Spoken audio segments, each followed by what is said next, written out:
Your card declines, not for something stupid, for groceries, and your brain does the fastest math on earth. Do I move money from rent to groceries and figure it out later? Because that's what living paycheck to paycheck does. Normal life turns into constant trade-offs, and you're always the one losing something. But there's a catch. This isn't a motivation problem, it's an order problem. And when the order is wrong, you can budget all you want. You still get cornered by timing. Give me 10 minutes and I'll show you why $10,000 changes your life. Not because it's rich, but because it stops normal life from backing you into stupid, expensive decisions. Quick note, I'm not a financial advisor. This is general information, not personal financial advice. And I'm also going to show you the quiet way people finally hit $10,000, feel relief, and then watch it leak back down without one big disaster. Let's name what just happened at that checkout. You weren't deciding between cereal brands. You were deciding which problem you want next. Groceries today or rent later. Food now or an overdraft fee tomorrow.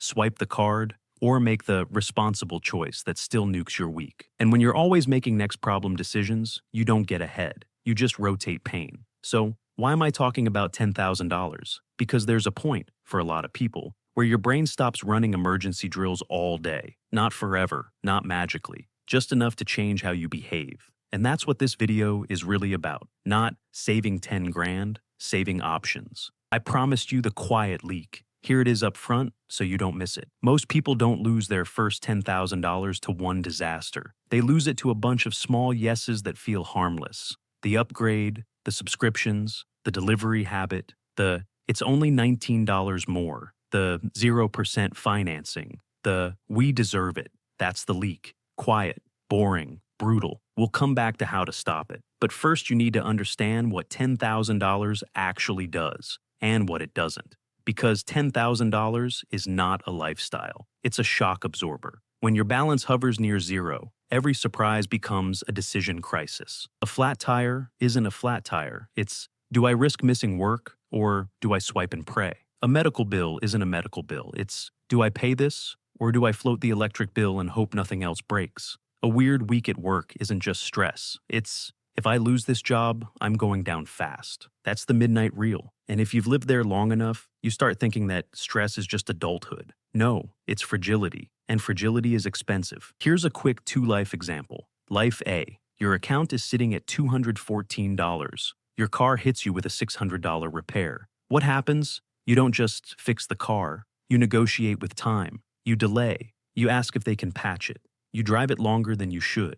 You start juggling bills. And if you can't make it work, you finance it. And that's the part people don't say out loud. Without a buffer, you don't just pay for the problem. You pay for the financing of the problem. Life B, same car, same repair. But you have a buffer. You're still annoyed. You still don't enjoy spending the money, but your body reacts differently. You're annoyed, not scared. That difference is the beginning of everything. Because once you have any distance between you and panic, you start thinking in weeks and months instead of hours. You can pause before a decision. You can shop around. You can fix something early instead of late. You can say no without instantly fearing what happens next. And some of you are thinking, Joe, $10,000 isn't invincibility. One serious thing happens and it's gone. True, and that's why $10,000 isn't the real finish line. But there's a catch. $10,000 is a useful headline, but it's not a universal number. The real number is months of essentials. Essentials means housing, food, utilities, transportation, minimum debt payments, basic insurance. Not your dream month, not your worst month,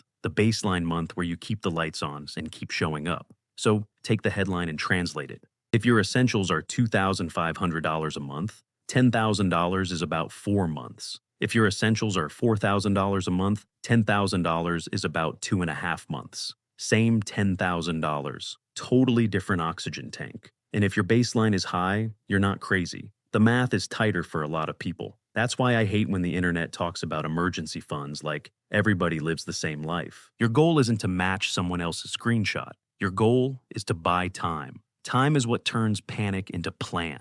Now, here's where people mess up. Even people who are doing everything right, they finally build a buffer, but they put it somewhere that doesn't work as a buffer. You think saving $10,000 means you're safe, but there's a catch. It only protects you if it's usable. Usable means you can reach it quickly, without penalties, delays, or "I'll sell investments later" logic. This isn't wealth. It's a fire extinguisher. You don't lock your fire extinguisher in a storage unit across town because it has better long-term returns. But there's a second trap too. If your emergency money sits right next to your daily spending, it turns into a temptation jar. So, where should it live? Boring answer. In its own lane. You need two lanes. Lane 1 is daily life. Paycheck lands, bills auto pay, groceries happen, normal chaos. Lane 2 is your buffer. The money with one job, be there when life gets weird. And the buffer lane should be slightly annoying to touch, not impossible, not buried under paperwork. Slightly annoying? Because that tiny speed bump is what stops, I'll just borrow from it real quick, from turning into, where did my buffer go? Let me say it plainly. Convenience is the enemy of emergency money. Keeping your emergency fund in the same place you swipe from feels convenient, but there's a catch. Convenience is exactly how it becomes accidentally gone. Now we go to the part nobody wants to admit, the brain.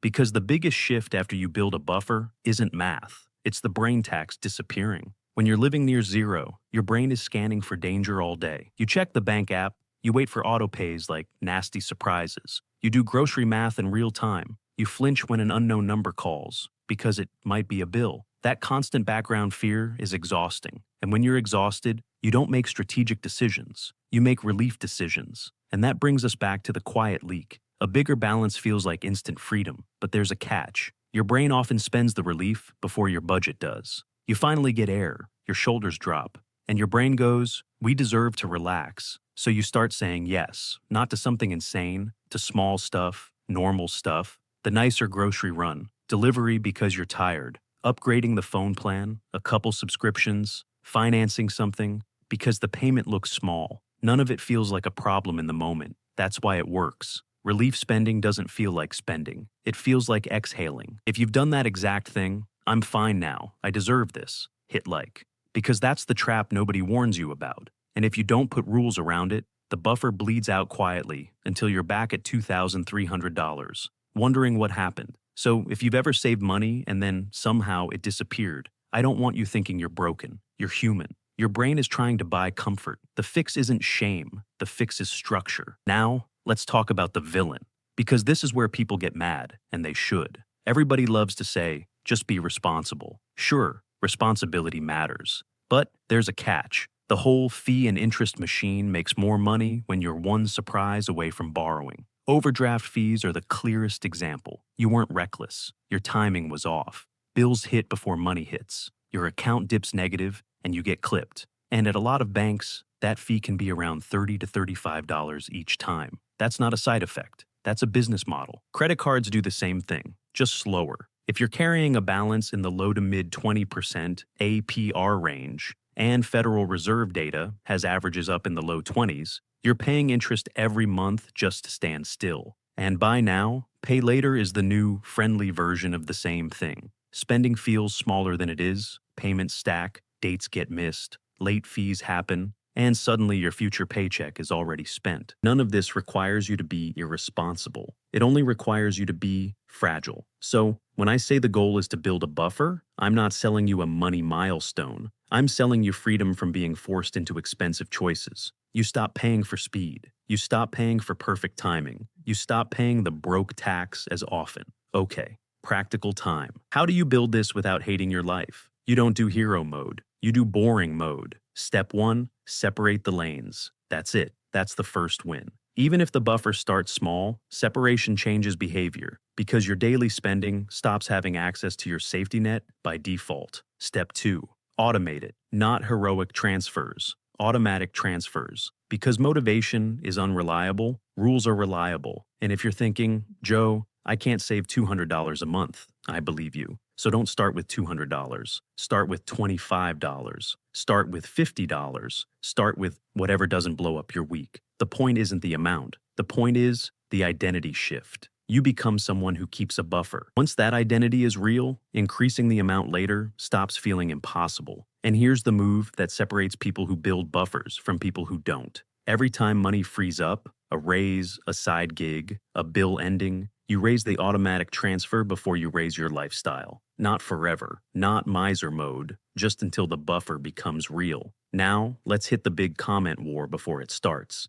Should I save first or pay off debt first? The logic is simple. High interest debt is a leak. Zero savings is a crisis. Most people choose an extreme and get punished. Extreme one, all debt, no savings. Sounds disciplined, looks responsible, feels smart, but there's a catch. If that leaves you with no buffer, the next surprise just puts you right back into debt, usually at worse terms. That's the loop. Pay debt down, emergency happens. Swipe card, debt returns. Extreme 2, all savings, ignore the 20% plus card. Now, interest is eating your paycheck every month, and you're stuck again. So, what's the middle path that works for normal humans? Phase 1, build a starter buffer, not $10,000 immediately. A starter buffer that stops you from swiping for every annoying surprise. The goal is to break the reborrowing cycle. Phase 2, attack the worst, highest interest debt. Phase 3, grow the buffer toward your months of essentials number. That's the order. That's the system. Which phase are you in right now? Starter buffer, debt attack, or growing months? And yes, someone always says,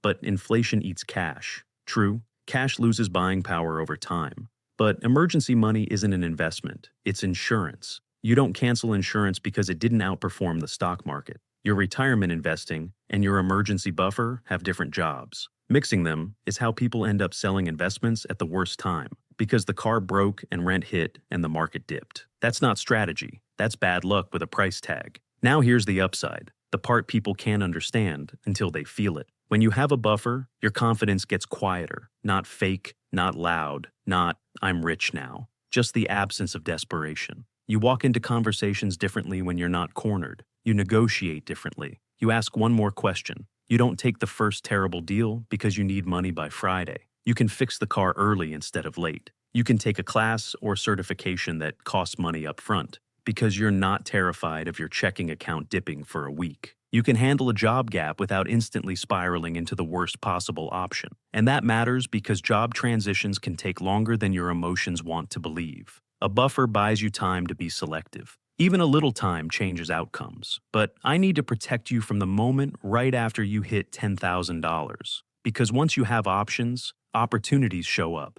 Ads get louder. Friends have ideas. Your feed turns into motivational hoodies with price tags. And once you've got $10,000, some of the opportunities you see are just expensive risks. Wearing confidence as a costume. A buffer is not a casino stack. It's not your "prove I'm smart" fund. It's your "I'm not cornered" fund. Use it to choose risks on purpose, not to gamble because you're tired of being behind. Okay, now we close the loop we opened in the first minute. How to keep it once you build it. Because building the buffer is one problem. Keeping it is a different problem. And the enemy is the slow leak. It's not usually one big disaster. Sometimes life does throw a big bill at you, and that's what the buffer is for. But the most common story is quieter. The "we upgraded because it was only $19 more." The subscriptions you forgot. The delivery habit, the 0% financing stacking up. The small monthly charges that feel harmless until you look up and your buffer is bleeding. So here's the maintenance plan.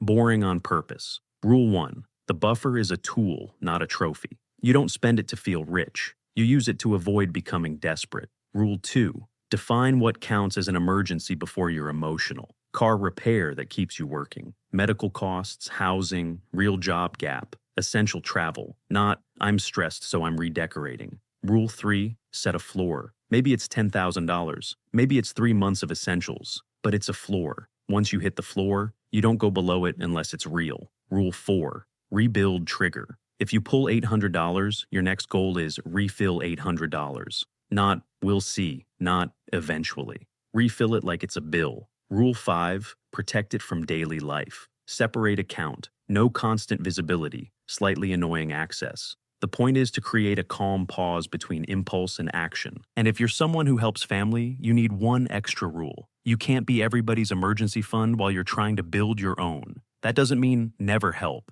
It means decide your boundary in advance. So you're not making guilt decisions at 11 p.m. Now, if you're sitting there thinking, "Joe, I've saved before and then it disappeared, so clearly I can't do this," listen. Using an emergency fund for an actual emergency is not failure. That's the plan working. The failure is having no plan. and paying fees and interest because you had no other choice. Your job isn't to never touch the buffer. Your job is to not stay low once you do. If this video helped you, like the video and subscribe so you don't miss the next one.